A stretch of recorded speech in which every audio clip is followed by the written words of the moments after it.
मुझे आप सभी से गुजारिश है कि एक ग्रुप फोटो के लिए बड़ा मेहरबानी।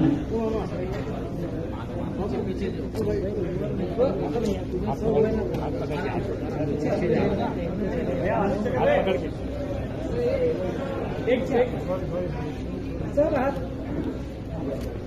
इतिहास में सबके एक दूसरे के हाथ ऐसे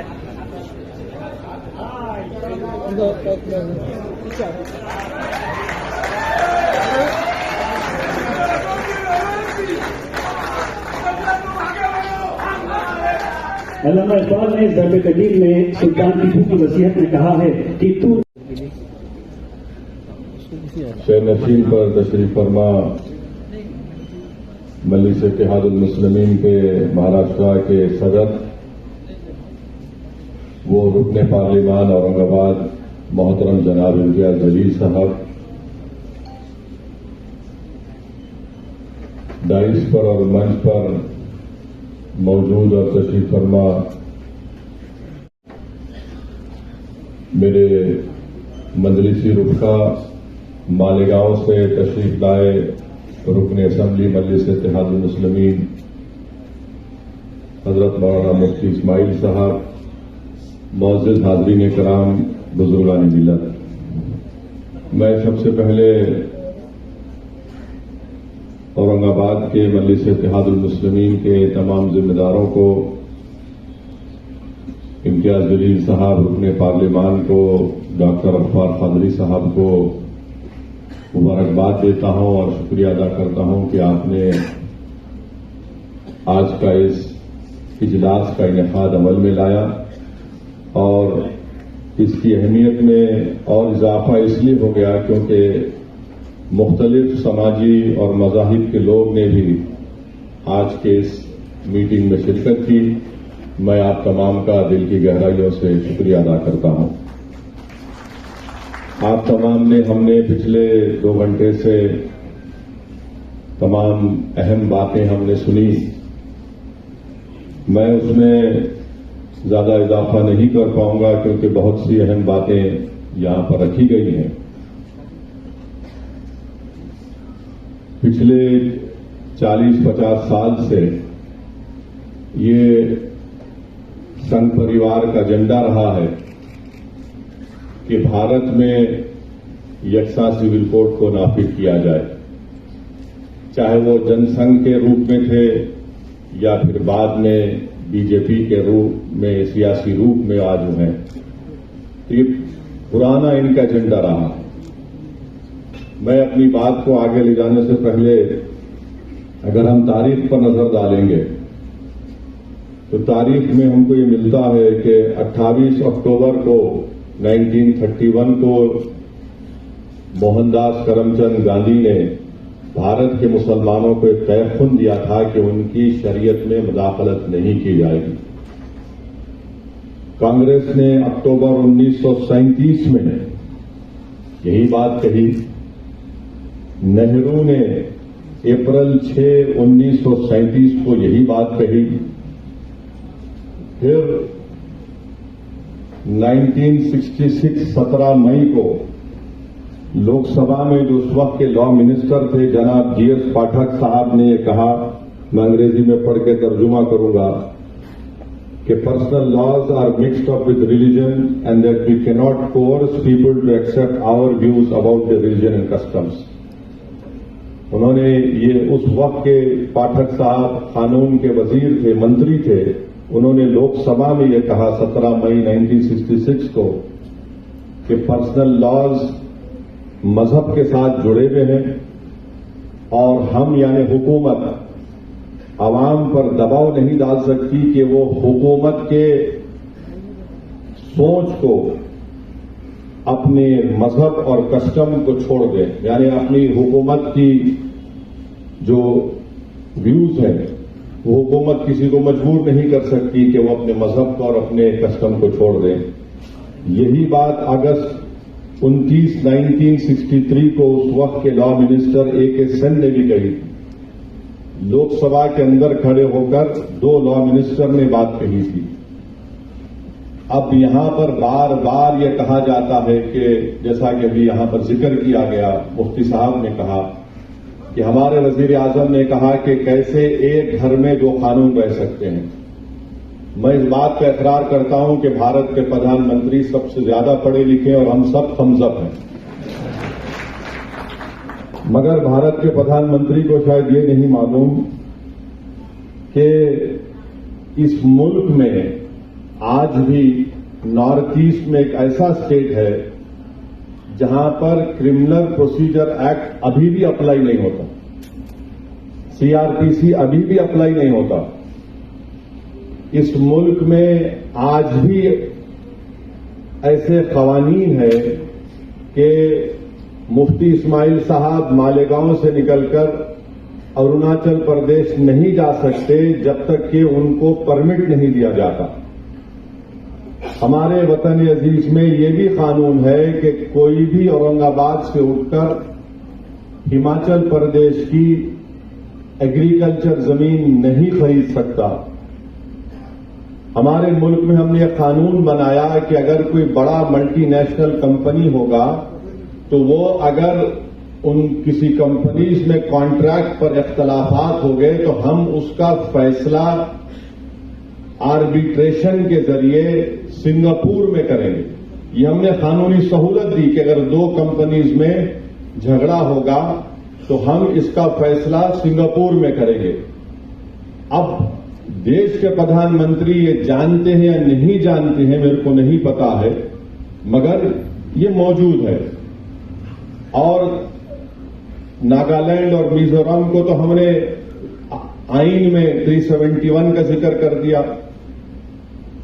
अच्छा, फिर ये भी आप देख लीजिए कि ये इस मुल्क की खूबसूरती है कि यहां पर मुख्तलिफ किस्म के लोग रहते हैं। ये बोलना कि यकसा सिविल कोड जनसंघ और आरएसएस की शुरू से साजिश ये रही कि भारत की सबसे बड़ी अक़लियत मुसलमानों की एक मजहबी शनाख्त को खत्म कर दिया जाए। और मैं आज आपके दरमियान में खड़े होकर खुलकर कह रहा हूं कि बाज अगर हमारे जिम्मेदारों को मुस्लिम पर्सनल लॉ बोर्ड से इख्तलाफ है तो इख्तलाफ रखिए आप, मगर एक बात याद रखिए कि ये जो शरीयत application act 1937 dissolution of marriage act 1939 है, ये आपको इस बात की इजाजत देता है कि आप कुरान और सुन्नत के मुताबिक अपनी जिंदगी को गुजारें। अगर ये आपसे छीन लिया जाएगा तो फिर आपका नुकसान होगा इसमें। तो इसलिए इसको पर्सनल लॉ बोर्ड से अगर किसी इख्तिलाफ में रखिए, पर इससे ऊपर उठकर देखिए इसको आप। अच्छा, जब आईन बना जा रहा था, जब आईन बन रहा था, ये दोनों कानून को नहीं हटाया गया। 1937 के और 39 के कानून को नहीं हटाया गया था। आईन बन गया और ये कानून का हिस्सा भी बन गया। तो जो बात अंबेडकर और उस कमेटी में आईन बनाने वालों ने नहीं सोची, आज भारतीय जनता पार्टी सोच रही है। और मेरा मानना यह है कि मैंने शुरू से कहा और आज भी कह रहा हूं कि अंबेडकर से बड़ा संविधान को समझने वाला आज तक कोई पैदा नहीं हुआ, ना पैदा होगा। ये एक बात। अब जो अहम बात यह है कि ये बोला जाता है कि दुनिया में कहां पर है दो कानून, बताओ आप। तो हम उन लोगों को बताना चाह रहे हैं जो भारत के लोगों को बेवकूफ समझते हैं। इंग्लैंड में जाइए, आप, मैं पढ़ा हूं इंग्लैंड में। इंग्लैंड में दो क्रिमिनल लॉ, एक स्कॉटलैंड का है, इंग्लैंड का है। क्या मुल्क कमजोर हो गया? फिर बोलते नहीं यहीं पर तुमको पर्सनल लॉ है। नहीं, गलत। पड़ोस में श्रीलंका है, वहां पर पर्सनल लॉ है, श्रीलंका में है। अच्छा, फिर आप दुनिया में बोलते कहां है बताओ? आपको जानकर हैरत होगी कि इजराइल में, इजराइल के जो इजराइली मुसलमान है, वहां के शहरियों को पर्सनल लॉ उनका जो है उनका चलने की इजाजत है। फिर सिंगापुर में है। अब आप बताइए, फिर ये बार बार ये झूठ फैलाया जाता है कि नहीं सिर्फ भारत में इनकी तुष्टीकरण हो रही, ये नहीं है। अब मैं आपके सामने जो बातें रखना चाह रहा हूं कि ये यूनिफॉर्म सिविल कोड से सबसे ज्यादा अगर तकलीफ होगी तो हमारे हिंदू भाइयों को होगी। और वो क्यों होगी मैं बताता हूं आपको। मैं कानून का हवाला देकर, क्योंकि बहुत सी बातें कही गई हैं, मैं कानून का हवाला देकर हमारे हिंदू भाइयों को और बहनों को पैगाम देना चाहता हूं कि आपको एक सहूलत दी गई है। हिंदू मैरिज एक्ट 1955 में सेक्शन 5, सब सेक्शन 4 और सब सेक्शन 5 में, उसमें यह कहा गया कि शादी उन लोगों में नहीं हो सकती जिनमें सपिंडा रिलेशनशिप हो, मगर आगे जाकर कहा गया however there is an exception carved out if there is a custom of usage. यानी आप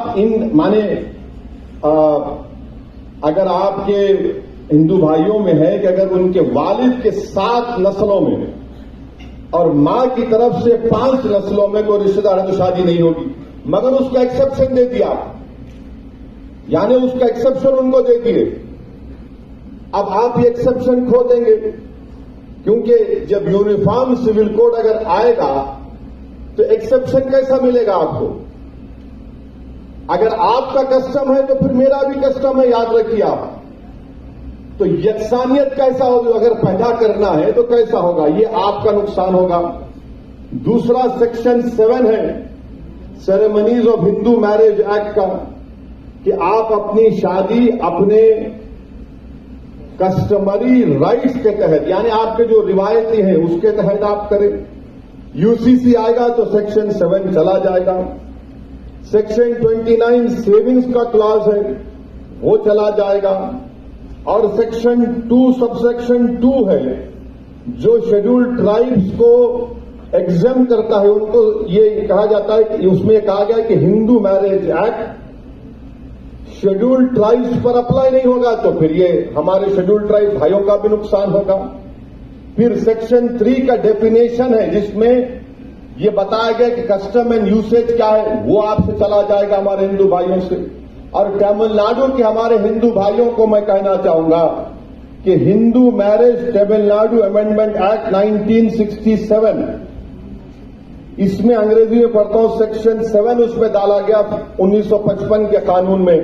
क्या कहा गया? Introduce a special provision regarding सूया मरिताई एंड सिटुराता मैरिजेस, और उनके जो कस्टमरी रिचुअल्स हैं उसके तहत करेंगे।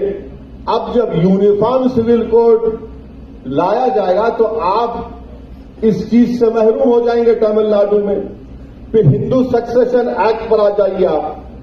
हिंदू सक्सेशन एक्ट ये कहता है कि सेक्शन 5, ये देखिए सेक्शन 5 आप लूज कर देंगे। माने अगर किसी को एक स्टेट है, किसी को एक को दे दिया आप, एक आदमी को, और इसका मिसाल दे रहा हूं, बीजेपी के जो शाही खानदान के लोग अभी बीजेपी मध्य प्रदेश में है, भाई और उनके मरहूम भाई और बहनों में आज भी कानूनी केस चल रहा है। नाम लूंगा तो फिर मीडिया वाले 6 बजे से मेरा निकाह शुरू करेंगे, तो अक्लमंद को इशारा काफी है।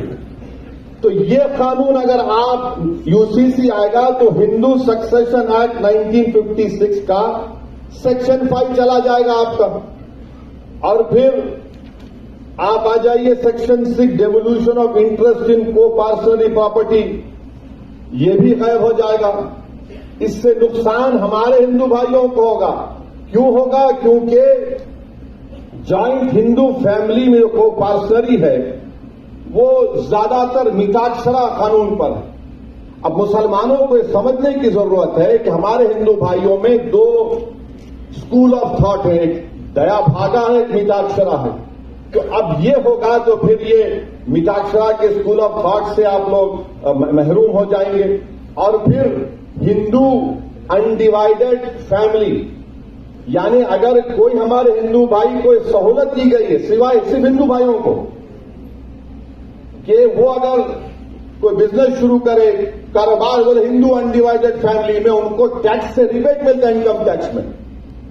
और अगर यूसीसी आएगा तो हमारे हिंदू भाइयों को 2015 के इनकम टैक्स का ये रिकॉर्ड बताता है कि 3,065 करोड़ रुपया अगर उनको टैक्स रिबेट मिला। अब ये कैसा रहेगा फिर यूसीसी में? ये हमारे हिंदू भाइयों को सोचना पड़ेगा। फिर आप आ जाइए, सेक्शन 2 है उनका, सबसेक्शन 2 है, सेक्शन 3 है। अच्छा, हिंदू माइनॉरिटी गार्डियनशिप एक्ट है, सेक्शन 6 चला जाएगा, सेक्शन 6 चला जाएगा हिंदू माइनर के ताल्लुक से। फिर Hindu adoption and maintenance act 1956 है, उसमें एक बात कही गई कि अगर आप किसी को एडॉप्ट करना चाहते हैं, गोद लेना चाहते हैं, तो कानून तो यह है कि आप किसी को गोद लेंगे जो जिससे शादी नहीं हुई। मगर यहां पर हिंदू भाइयों को एक एग्जेम्पशन दिया गया कि अगर आपका कस्टम है कि वहां पर किसी की शादी भी हो जाती, तब भी हम उसको गोद ले सकते हैं, ये आप इससे महरूम हो जाएंगे। और 15 साल से ज्यादा भी है, अगर कस्टम है तो आप ले सकते हैं, आप उससे भी महरूम हो जाएंगे। तो ये बात समझने की जरूरत है। और अगर आरएसएस ये समझ रही है कि मुल्ला जी को निशाना बनाएंगे, तो भाई साहब आप हमारे नाम पे किसी और का नुकसान कर रहे हैं आप। और आप ये मत समझिए कि बातें सब नहीं निकलेंगी, आज निकल चुकी हैं, कल भी निकलेंगी। अब हमारे सिख भाई यहां पर बुजुर्ग बैठे हैं, उन्होंने अपनी तकरीर में अपने गुरु का फारसी शेर पढ़ा। मैं उनको आपको बताना चाह रहा हूं सर, इसमें आपका कैसे नुकसान होगा सिखों का। आपके पास 2012 में आनंद मैरिज एक्ट लाया गया, आनंद कराज, आपको सहूलतें दी गई सिखों की तहजीब और आपकी आइडेंटिटी को बरकरार रखने के लिए। अगर यूसीसी आएगा तो आनंद कराज चला जाएगा सर, आप समझिए इस बात को। मैं तो शुक्रगुजार हूं शिरोमणि गुरुद्वारा प्रबंधक कमेटी का, जिन्होंने साफ और वाज़ेह अल्फाज में कह दिया कि हम यूसीसी को कबूल नहीं करेंगे। ये आनंद कराज जो हमारे सिखों का एक मजहबी हिस्सा है, आप उससे महरूम हो जाएंगे। अच्छा, हमारे ईसाई आज बिशप साहब बैठे हैं, मैं आप you will agree with what I am saying कि हमारे सिखों में, हमारे ईसाई भाइयों में कई डिनोमिनेशन है, बैप्टिस्ट है, रोमन कैथोलिक है, और इनके लिए क्या करेंगे फिर आप? इनके लिए कैसा करेंगे? यूसीसी आएगा तो ये सब के सब अपनी अपनी तहजीब को, अपने अपने मजहबी रसूमात से इनको महरूम कर देंगे। अच्छा, कैथोलिक चर्च में, correct me sir if I am wrong, Catholic church makes a distinction between civil and ecclesial law. It makes a difference. While the law of the land always takes precedence over ecclesial law in legal areas, the sacramentality of marriage is key to the church and the ecclesial law. For instance, the appropriate age to marry for men and women. ये हमारे ईसाई भाइयों को भी तकलीफ होगी इससे, ये ऐसा नहीं है कि ये करने वाले हैं। अच्छा, फिर आप दूसरा देख लीजिए। अब आप और एक बात सुनिए, मेघालय में एक अलग तरीका है जायदाद देने का। नॉर्थ ईस्ट में बास कबाइली ऐसे हैं, आदिवासी ऐसे हैं कि छोटी बेटी को बाप की जायदाद मिलती। अब इनका तो घर में कोई है नहीं, इनको मतलब ही नहीं, कर दो। फिर अब आप ये देखिए कि हमारे मराठी कम्युनिटीज में, मराठास है, कुंभीज है, मालीज है, महार्स है, यहां पर भाई की बेटी की शादी बहन के बेटे से होती है। आप निकाल देंगे क्या इसको? बोलो आप। अच्छा, फिर ये क्रॉस कजन शादियां होती गोंड में और हमारे आदिवासी में जो हिल्स है नॉर्थ और सेंट्रल इंडिया में। अच्छा, फिर आप देखिए कि झारखंड में छोटा नागपुर टेनेंसी एक्ट है, जो जमीन की जो हुकूक है आदिवासियों की, उसकी हिफाजत करता है। अमित शाह तो बोल रहे हैं कि नॉर्थ ईस्ट के जितने आदिवासी हैं, ट्राइब्स हैं, उनको मुस्तस्ना रखेंगे, मगर झारखंड के आदिवासियों का क्या होगा? कानून है जमीन का, छोटा नागपुर टेनेंसी एक्ट 1908 का। फिर एक और कानून है, provisions of panchayat extension to schedule areas act 1966, जो सेल्फ गवर्नेंस देता है और ये कहता है कि तुम पंचायत में सेल्फ गवर्नेंस करो और तुम्हारे जो रिवायती ग्राम सभा से, यानी फिर रिवायती, यानी इनका कल्चर आ गया, उससे आप महरूम हो जाएंगे। तीसरी बात यह कि झारखंड में संताल परगानेस टेनेंसी एक्ट है 1949, जो झारखंड के संताली कबाइलियों की जमीन की हिफाजत करता, आप उससे महरूम हो जाएंगे। आपको समझना है कि नरेंद्र मोदी कहां से आ रहे हैं। दिखा तो रहे हैं कि मुसलमान को सबक सिखाएंगे, मगर नुकसान देश का होने वाला है। नुकसान देश की प्लुरलिज्म को होगा, इज्तिमाइयत को होगा। जो काम हमारे बुजुर्गों ने नहीं किया, आप करने जा रहे हैं। तो इसीलिए यकसा सिविल कोड भारत के लिए ठीक नहीं है। और फिर हमारे पास मुसलमान हैं, जमहूरियत है, आपको राय रखने का अख्तियार है, मुझे भी राय रखने का अख्तियार है। और जो लोग आज नरेंद्र मोदी के इशारों पर कठपुतली बनकर नाच रहे हैं, मैं तुमको सरकारी मुसलमान पुकारता हूं। अच्छा, बात तो खड़े होकर बोलते हैं, क्या बोल रहे हैं लोग, कहां कुरान सुन्नत में? तो इन लोगों के लिए उलमा काफी है जवाब देने के लिए। एक शायर ने बड़ा अच्छा कहा इनके बारे में, इन गुलामों का ये मसलक है कि नाकिस है किताब। इन गुलामों का ये मसलक है कि नाकिस है किताब, कि सिखाती नहीं मोमिन को गुलामी की तरीक। ये वो लोग हैं। और किसी शायर ने एक जगह पर अच्छा कहा, खुद बदलते नहीं कुरान को बदल देते हैं, हुए किस दर्जे के फकीहान हरम बेतौफीक। ये वो लोग हैं। अब आप देखेंगे दिल्ली में एक फंक्शन होने जा रहा है, ये रंग बिरंगी कपड़े पहन के पूरे पहुंचने वाले हैं। रंग बिरंगी कपड़े, एक एक रंग का एक एक रंग में जमे हुए हैं लोग, मगर इनका रंग, इनका दिल बीजेपी से मिला हुआ। वहां पहुंच के बोलेंगे यार डरने की कोई बात ही नहीं है। मैं उन लोगों से भी बड़ी साफ तौर पर कहना चाह रहा हूं, याद रखो, शरीयत रास्ता है, तरीकत मंजिल है। शरीयत पर कोई कॉम्प्रोमाइज नहीं किया जा सकता। अगर कोई अब कह रहा है कि मैं सूफिज्म को, तरीकत को मानता हूं, तो फिर जुनैद बगदादी ने रहमतुल्लाह अलैह ने क्या कहा था? जुनैद बगदादी रहमतुल्लाह अलैह ने कहा था कि सूफी वो है जो दुनिया में मर गया और अल्लाह के लिए जिंदा है दुनिया में। अब ये लोग, अब दिल्ली में होने जा रहा है एक प्रोग्राम, ये सरकारी मुसलमानों का, ये पूरे बैठेंगे और कोई फिक्र की बात नहीं है। अरे तुम इतने बड़े बड़े आस्थानों से आते हो, तुम इतनी बड़े बड़े औलिया अल्लाह के आस्थानों से आते हो। अरे बादशाहों के महल वीरान हो गए, बर्बाद हो गए, मगर वो आस्थानें आज भी आबाद है। क्यों आबाद है? क्योंकि वो जो लोग थे उन्होंने दुनिया को तर्क किया, अल्लाह की मोहब्बत को सामने रखा, रसूल अल्लाह सल्लल्लाहु अलैहि वसल्लम से टूट कर हर चीज से ज्यादा मोहब्बत की, क्योंकि आज दुनिया उनको याद रखती है। और आप बोलेंगे नहीं, कुछ परेशानी की बात ही नहीं है, कुछ भी नहीं है। मेरे दोस्त, आपको अगर ये हुकूमत की खुशामद करना है करिए, मगर एक लाइन डालिए, एक लाइन डालिए, उससे आगे मत जाइए आप। अच्छा, और एक बात मैं आपको बताकर, क्योंकि असर का वक्त होने वाला है।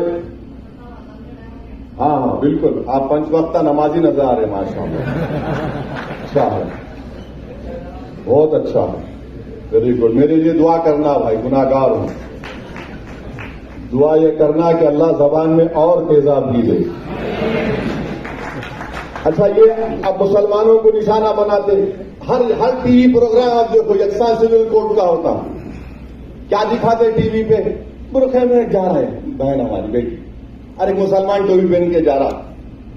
इनको ऐसा है, ये बड़े तकलीफ में है, इन पे जुल्म किया जा रहा है, जायदाद में हिस्सा नहीं दिया जा रहा है। मैं चैलेंज के साथ कह रहा हूं, दुनिया में अगर सबसे पहले किसी ने किसी महिला को जायदाद में हिस्सा दिया तो वो रसूल अल्लाह सल्लल्लाहु अलैहि वसल्लम इस्लाम है। इस्लाम ने कहा 2 औरत को जायदाद में हिस्सा दो। नहीं, मगर आप टीवी पे दिखाते बड़ा जुल्म हो रहा। अरे ये बिल्किस बानो का जुल्म तुमको याद नहीं आया? बिल्किस बानो को तुम भूल गए? ये जो बच्चों को जो नासिक में गाड़ी से उतारकर मॉब लिंचिंग करके मार दिया गया, उनकी कमजोरी तकलीफ याद नहीं आई तुमको? जिन बच्चों को हिजाब पहन के जा रहे उनका हिजाब खींचा जाता है, वो तकलीफ याद नहीं आई आपको? अब ये बताना कि देखिए मुसलमान, अरे मेरे दोस्त सच्चाई ये है। और फिर और एक बात कि मुसलमान बहुत शादियां करते, कहां है रिकॉर्ड? बताओ कितने शादियां हम करें, बताओ, निकाल के बताओ ना कितने शादियां मुसलमान करे, कितने शादियां हमारे हिंदू भाई करे, कौन कौन से कितने करे बताओ। अच्छा, जो करे उनके साथ उनकी जोरू नहीं रहती।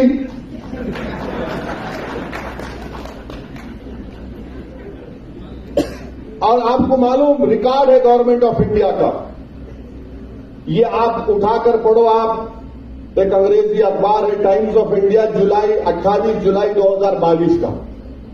हजरत गूगल पर जाइए, बहुत लोगों को शौक है आजकल रिलीजन, दीन वहां से सीख रहे, उलमाओं के पैर के पास बैठ के नहीं सीख रहे, इसलिए मंजिलें निकल रहे। तो 28 जुलाई 2022 का टाइम्स ऑफ इंडिया ये कहता है कि 2 बीवियां 1.9 मुसलमान में है, ये 2019 का डेटा है। हिंदू भाइयों में 1.3 है और दीगर कौमों में 1.6 है। यानी ये जो परेशानी 2 बीवी की है, सिर्फ हमारी नहीं है, दूसरों के भी है। और हिंदू और मुसलमानों में 0.6 का फर्क है। अब आप बोलेंगे कि भाई अब बताओ, फर्क बताओ। सऊदीन ओवैसी मुसलमान की दूसरी बीवी रही और दूसरों की दूसरी बीवी रही, तो क्या फर्क है? फर्क ये है कि वो मेरी बीवी है और दूसरों में बीवी नहीं है। फर्क ये है कि उसको मेंटेनेंस मिलता, फर्क ये है कि उसको अपने रहने के लिए घर मिलता, ये फर्क है। अच्छा, फिर आप बोलेंगे कि हमने मुल्क में कानून बना दिया, चाइल्ड मैरिज एक्ट बना दिया। बिल्कुल बनाया, मगर क्या ये सच नहीं है कि चाइल्ड मैरिज एक्ट में 84% चाइल्ड मैरिज होती है हमारे हिंदू भाइयों की? कानून तो आप बना दिए। अच्छा, ऊपर से और एक बात देखो आप, जब चाइल्ड मैरिज हो जाती है, मैरिज खत्म नहीं होती, वॉइड होती है, वॉइड होती है। यही जो हम बता रहे हैं, हम ये नहीं कह रहे कि मुसलमानों में कमजोरियां नहीं है, यकीनन जहेज की लानत है जैसा सब जगह पर है, यकीनन हमारे बहनों को बच्चों को और उठाना है जैसा कि सब जगह पर है। मगर आपको सिर्फ इस बात की फिक्र है, आप हमारी शनाख्त को हमसे छीनना चाहते हैं, अब और कुछ नहीं है आपका। रिजर्वेशन आप नहीं देना चाहते, नहीं मजहब के नाम पे नहीं देते, मगर मजहब से मजहब छीन के हमको ताकतवर बनाना चाहेंगे आप। रिजर्वेशन तो महाराष्ट्र में नहीं देंगे, नहीं मजहब के नाम पे नहीं दे सकते, मगर हम मजहब की शनाख्त छीन के तुमको ताकतवर बनाएंगे। ये कौन सी मिसाल है बताइए आप। और फिर आप ये भी देख लीजिए कि 2000 से 2019 तक फीमेल इन्फेंटिसाइड, यानी अगर किसी खातून के पेट में मालूम हो जाए कि बेटी है, तो 2000 से लेकर 2019 तक 86% बच्चियां मिसिंग हैं। यानी उत्तराखंड की जितनी आबादी है, करीब करीब उतनी आबादी है कि बच्चियां मिसिंग है। कौन जिम्मेदार है उसका बोलो आप? कानून तो बना दिए। अच्छा, सेक्स रेशियो आप देखो मुसलमानों का दूसरे रिलीजन के साथ, सबसे अच्छा सेक्स रेशियो मुसलमानों का है। तो ये चीजें हमको आपको समझने की जरूरत है। मध्य प्रदेश में हमारे आदिवासी, शहरी आदिवासी उखड़े हुए हैं, खड़े हुए वो। अच्छा, मैं चाहूंगा कि देवेंद्र फडणवीस जरा महाराष्ट्र के ट्राइबल एरिया में जाके बात करें यूसीसी की। शिंदे चले जाएं, अब तो 3 in 1 हो गए, अजित पवार भी चले जाएं। महाराष्ट्र के आदिवासी एरिया में जाके बोले हम लाएंगे, देखो क्या नतीजा निकलता वहां पे। कल छत्तीसगढ़ में जाके बोला अब इलेक्शन है 3-4 महीने में, राजस्थान के कबायलियों को बोलो आप, आदिवासियों को। हम यही बताना चाह रहे हैं कि ये जो भारत की खूबसूरती जिसका जिक्र इम्तियाज जलील साहब ने किया, यही खूबसूरती है भारत की। बार बार बोलते अमेरिका में ऐसा है कि अमेरिका में, अरे अमेरिका में ये कल्चर है। अमेरिका में इतने कल 2000 से 3000 कितने कल्चर है, नहीं है। अच्छा, अमेरिका में हर स्टेट में उसका अलग कानून है, मगर फिर भी अमेरिका ताकतवर है। या उल्टा बोलते हैं, भारत के वजीर आजम बोले कि एक मुल्क में घर में 2 कानून कैसा रहेंगे। तो ये बातें इसको समझने की जरूरत है। और अगर नहीं समझेंगे तो फिर आप मुल्क को कमजोर करना चाहते हैं। और फिर किसी एक टीवी चैनल पे बोले कि हम एक सर्वे करें, 8000 औरतों का सर्वे करें। अरे दीवाने, मुस्लिम पर्सनल लॉ बोर्ड ने 4 करोड़ 80 लाख लोगों का सर्वे ओपिनियन लेके सीडी में 21 लॉ कमीशन को दिया, और तुम 8000 की बात कर रहे हो। उस 4 करोड़ 80 लाख में आधे हमारी बहनें हैं, बेटियां हैं, जिन्होंने रद्द किया कि हमको यकसा सिविल कोड नहीं चाहिए। अब आप बता रहे हैं, तो ये मकसद एक ही है कि भारत के इस खूबसूरती को हमेशा के लिए प्लूरलिज्म खत्म करके रख दिया जाए। भारत के वजीर आजम क्या बोलते हैं कि एक भारत एक इलेक्शन, एक भारत एक टैक्स, एक भारत एक कल्चर, एक भारत एक मजहब, एक भारत एक सना। अब हद ये हो गई कि रुके नहीं, उन्होंने बोले ने एक भारत एक फर्टिलाइजर। कैसा पे फर्टिलाइजर हो सकता है मेरे बताइए आप। अरे बोले जा रहे हैं, बके जा रहा हूं जुनू में क्या क्या, और सामने बता रहे हैं मुल्ला जी को मुसलमान, देखो इनको हम सबक सिखा, नहीं, आप सबका नुकसान करने वाले हैं। तो इसीलिए हम तमाम को, और खास तौर से हमारे हिंदू भाई बहनों को समझना पड़ेगा कि आपका कितना बड़ा नुकसान होने जा रहा है। आप किस चीज से महरूम हो जाएंगे।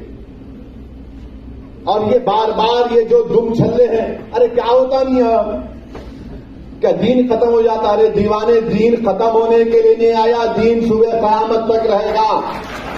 दुनिया उस वक्त खत्म होगी जब कलमा बोलने वाला नहीं रहेगा, जब दुनिया खत्म होगी।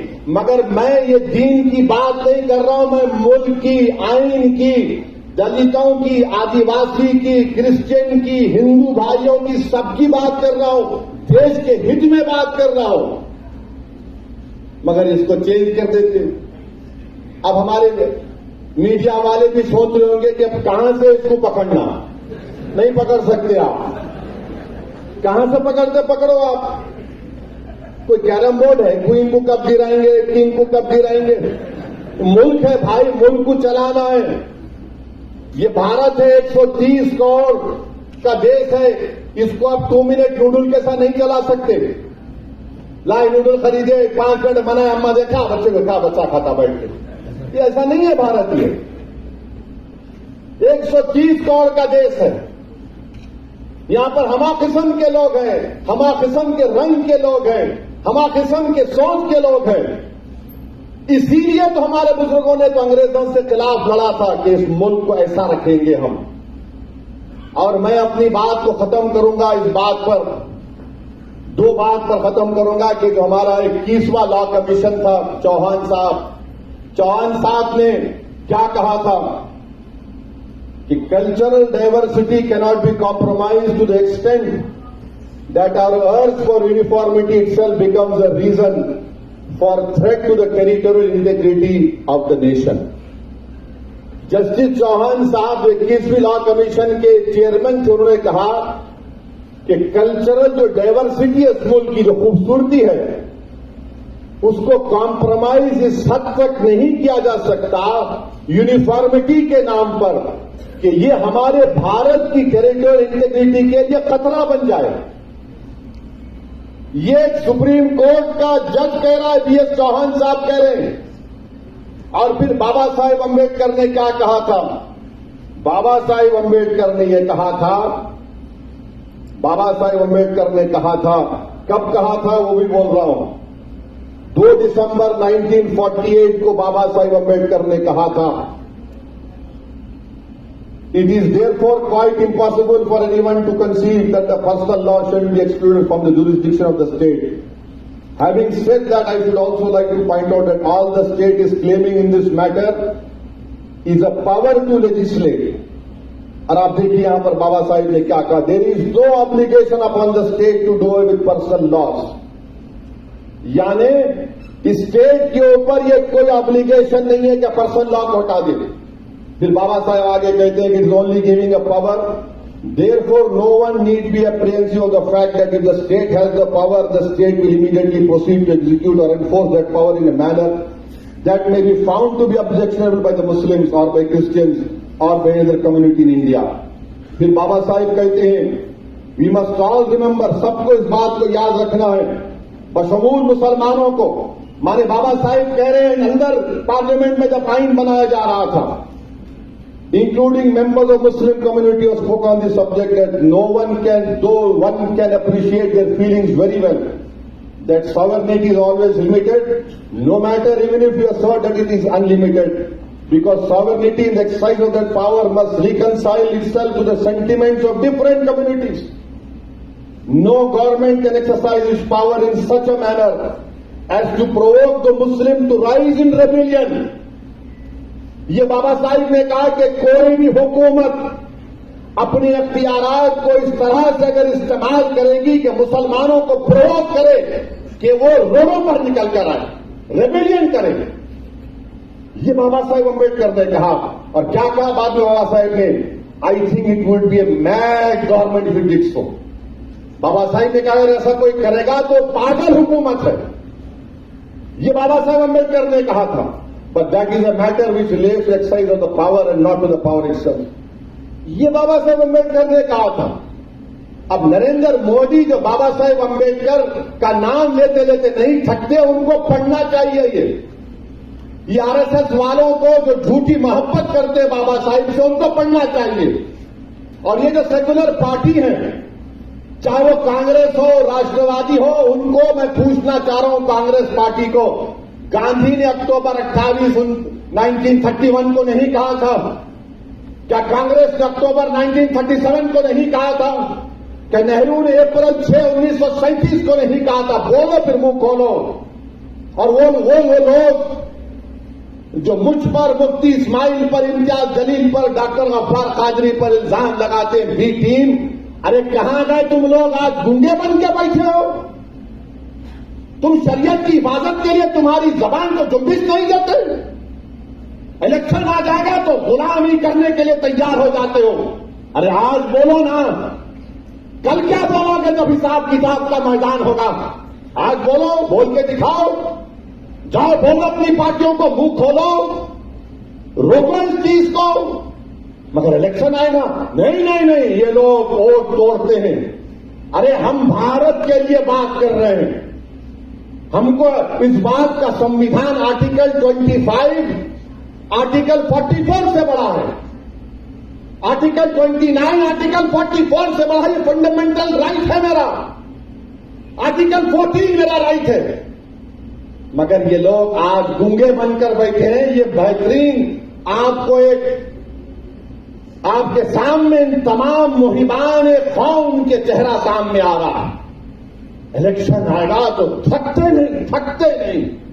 अरे देखो, जिंदगी मौत का मामला, ये जिंदगी मौत का नहीं है, ये शनाख्त छीन ले रहे मेरी, ये मेरी शनाख्त छीन ले रहे। अरे अगर तुम्हारे दिलों में कुरान और उसके रसूल की सल्लल्लाहु अलैहि वसल्लम की मोहब्बत है तो बोलो, आज बोलो। आज कानून की सहूलत तुम्हारे पास है। और फिर दूसरा ये इतराज, अरे वो पाकिस्तान पर प्राइम मिनिस्टर बोले पाकिस्तान में बर्खास्त हो गया, वो फुला मुल्क में बर्खास्त हो गया। नरेंद्र मोदी, आप इंडिया के प्राइम मिनिस्टर हैं या वो मुस्लिम कंट्रीज के हैं आप? मेरे को उनसे क्या करना है? मेरे को ईरान से क्या मतलब? मेरे को यूएई से क्या मतलब? मेरे को सऊदी अरेबिया से क्या मतलब, मेरे को मिस्र से क्या मतलब, पाकिस्तान से तो मतलब ही नहीं था, तो इसलिए हमने टू नेशन थ्योरी को टुकराया जिना की। मगर भारत के प्रधानमंत्री उनकी मिसाल देते। भारत के प्रधानमंत्री आप नहीं जानते, भारत देश में हमारे जो मुस्लिम उलेमा हैं, मुस्लिम मुहद्दिस हैं, मुसलमानों के जो फुक़हा हैं, मुसलमानों के जो मुफस्सिर हैं, दुनिया में उनके से कोई ऐसे उलमा नहीं है जो भारत में है, मगर आपको मालूम ही नहीं। और इनको नफरत क्या है बताता हूं। एक परसल्ला बोर्ड है, इस परसल्ला बोर्ड के अंदर एक ओवैसी भी बैठा है, एक देवबंदी भी बैठा है, एक सूफी भी बैठा है, एक बरेलवी भी बैठा है, एक तबलीगी भी बैठा है, एक मैदवी बैठा है, एक शिया बैठा है, एक अहले हदीस बैठा है। ये इन लोगों को डर होता, ओहो एक जगह पर पूरों को बिठा दिए। बड़ी तकलीफ होती है उनको इस बात की भी, याद रखिए आप इस बात को। और ये आसान काम नहीं है, ये आसान काम नहीं है सबको एक जगह बिठाना। इनको वो समझ में नहीं आता कि कैसा इनको इंतशार पैदा कर देना, कैसा इनको मुंतशिर कर देना। तो ये एक बहुत बड़ी साजिश का हिस्सा है। इसीलिए चंद बातें मैं आपके सामने बड़े अखलास के साथ अर्ज किया हूं। मैं मुबारकबाद देता हूं औरंगाबाद के हमारे तमाम मजलिस के रुफ़क़ाओं को, खासतौर से इम्तियाज जलील साहब को और हमारे डॉक्टर गफ्फार कादरी, तमाम अराकीन बल्दिया को और हमारे तमाम सिख भाई को, हमारे आर्च बिशप साहब को, बौद्ध समाज के जिम्मेदारों को और इंटेलेक्चुअल्स को जो आज यहां पर आए और हमने यहां से एक इत्तेहाद का पैगाम किया है। हम उम्मीद करते हैं कि भारत के वजीर आजम इस इत्तेहाद के पैगाम की इज्जत करेंगे, एहतराम करेंगे और उसको कबूल करेंगे। वाखिर दावाना अल्हम्दुलिल्लाहि रब्बिल आलमीन।